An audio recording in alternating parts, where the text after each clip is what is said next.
श्री शिवाय नमस्तुभ्यम। स्वागत है आपका शिव पुराण श्री रुद्र संहिता तृतीय खंड 48वें अध्याय में। शिव पार्वती का विवाह आरंभ। ब्रह्मा जी बोले, हे नारद, गर्ग मुनि की आज्ञा के अनुसार शैलराज हिमालय ने कन्यादान की रस्मों को निभाना शुरू किया। शैलराज प्रिया मैना जी सुंदर वस्त्र आभूषणों से सुसज्जित होकर हाथों में सोने का कलश लेकर अपने पति हिमालय के दाहिने भाग में बैठी हुई थी। शैलराज हिमालय ने भगवान शिव का पाग से पूजन करने के पश्चात सुंदर वस्त्रों, आभूषणों एवं चंदन से उन्हें अलंकृत किया तथा ब्राह्मणों से बोले कि हे ब्राह्मणों, अब आप कन्यादान हेतु संकल्प कराइए। तब श्रेष्ठ मुनिगण सहर्ष संकल्प पढ़ने लगे। तब गिरिश्रेष्ठ हिमालय ने आदरपूर्वक वर रूप में विराजमान भगवान शिव से पूछा, हे शिव शंकर, विधि विधान से पार्वती का पाणी ग्रहण करने हेतु आप अपने कुल का परिचय दें। आप अपना गोत्र, प्रवर, कुल नाम, वेद शाखा सब कुछ ब्राह्मणों को बता दें। गिरिराज का ये प्रश्न सुनकर भगवान शिव शंकर गंभीर होकर कुछ सोचने लगे। तब देवताओं, ऋषि मुनियों ने जब भगवान शिव को इस प्रकार चुपचाप देखा तो वह इस संबंध में कुछ भी उत्तर नहीं दे रहे थे और शांत थे। तब वह यह देखकर कन्या पक्ष के कुछ लोग उन पर हंसने लगे। नारद, यह देखकर तुम तत्काल पार्वती के पिता शैलराज के पास पहुँचे और बोले, हे पर्वतराज, आप भगवान शिव से उनका गोत्र पूछकर बहुत बड़ी मूर्खता कर रहे हैं। उनका कुल, गोत्र आदि तो ब्रह्मा विष्णु आदि भी नहीं जानते, तो और भला कोई कैसे जान सकता है। भगवान शिव तो निर्गुण और निराकार हैं। वे परम ब्रह्म परमेश्वर हैं। वे निर्विकार, मायाधारी एवं परात्पर हैं। वे तो स्वतंत्र परमेश्वर हैं जिनका कुल, गोत्र आदि से कुछ भी लेना देना नहीं है। ये सब तो मनुष्य के द्वारा निर्मित आडंबर मात्र है। शिवजी तो अपनी इच्छा के अनुसार रूप और अवतार धारण करने वाले हैं। ये तो पार्वती के द्वारा किए हुए उग्र तप का प्रभाव है, जिसके कारण आप शिवजी के साक्षात रूप के दर्शन कर पा रहे हैं।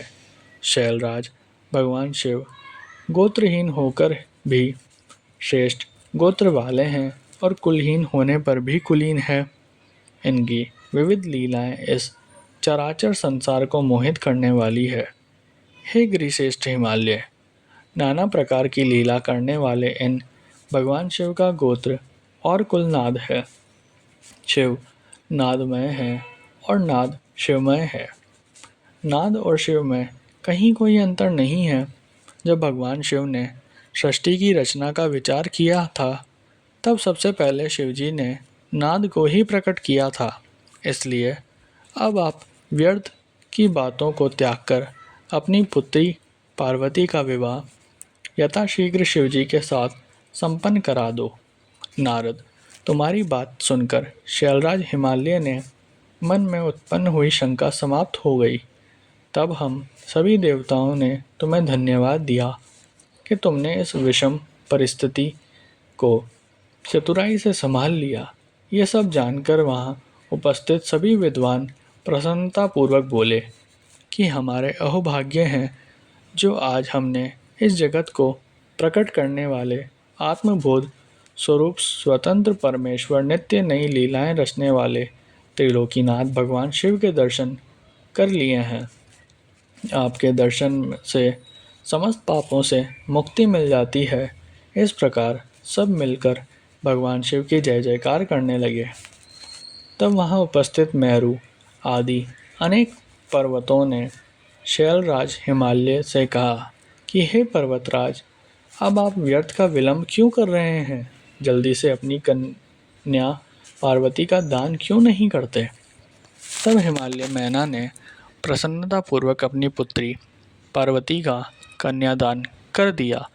कन्यादान करते समय पर्वतराज बोले, हे परमेश्वर करुणा निधान भगवान शिव, मैं अपनी कन्या पार्वती आज आपको देता हूँ। आप इसे अपनी पत्नी बनाकर मुझे और मेरे कुल को कृतार्थ करें। इस प्रकार शैलराज हिमालय ने अपनी पुत्री पार्वती का हाथ व जल भगवान शिव के हाथों में दे दिया। तब सदाशिव ने वेद मंत्रों के वचनों के अनुसार मंत्रों को बोलते हुए देवी पार्वती का हाथ लेकर पृथ्वी का स्पर्श करते हुए लौकिक रीति से उनका पाणी ग्रहण स्वीकार किया। इस प्रकार गिरिराज के कन्यादान करते ही चारों ओर शिव पार्वती की जय जयकार की ध्वनि गूंजने लगी। गंधर्व प्रसन्नतापूर्वक उत्तम गीत गाने लगे और सुंदर अप्सराएं मग्न होकर नाचने लगी। सभी इस मंगलमय विवाह के संपन्न होने पर मन में बहुत प्रसन्न थे। ब्रह्मा, विष्णु, इंद्र आदि सभी देवता भी बहुत प्रसन्न हुए। उसके बाद शैलराज हिमालय ने भगवान शिव को अनेकों वस्तुएं प्रदान की। रत्नों से जड़े हुए सुंदर स्वर्ण के आभूषण, पात्र एवं दूध देने वाली 1.25 लाख गौएं, 1 लाख सुसज्जित अश्व, 1 करोड़ हाथी तथा 1 करोड़ सोने जवाहरात के जड़े रथ आदि वस्तुएं सादर भेंट की। उन्होंने अपनी पुत्री पार्वती की सेवा में लगे रहने के लिए 1 लाख दासियां भी दी। तत्पश्चात विवाह में पधारे अनेक पर्वतों ने भी अपनी इच्छा और सामर्थ्य के अनुसार उत्तम वस्तुएं शिव पार्वती को उपहार स्वरूप भेंट की।